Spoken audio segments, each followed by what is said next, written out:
नमस्कार सांगमाने आज आम ओडिशार एक अति प्रिय तरकारी बनवा जह्नी पोस्त। जह्नी पोस्त मिसिले तार स्वाद कहीं कौन।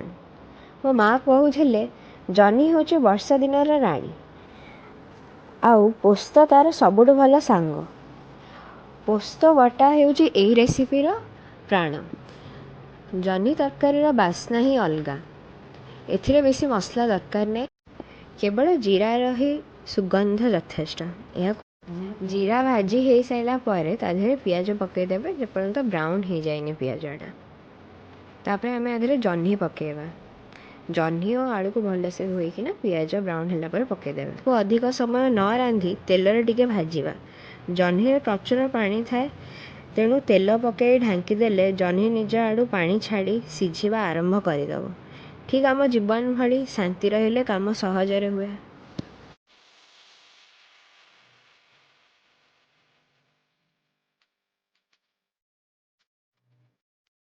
एबे समय आसी मुख्य उपादान पकेबार से ही स्निग्ध क्रीमी पोस्त बटा।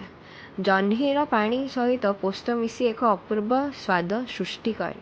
आउ टिके पानी दे भल भाव गोलाई दियंतु। जह्नी को अधिका नरम करवा नहीं, करकरिया रहिले भल लगे।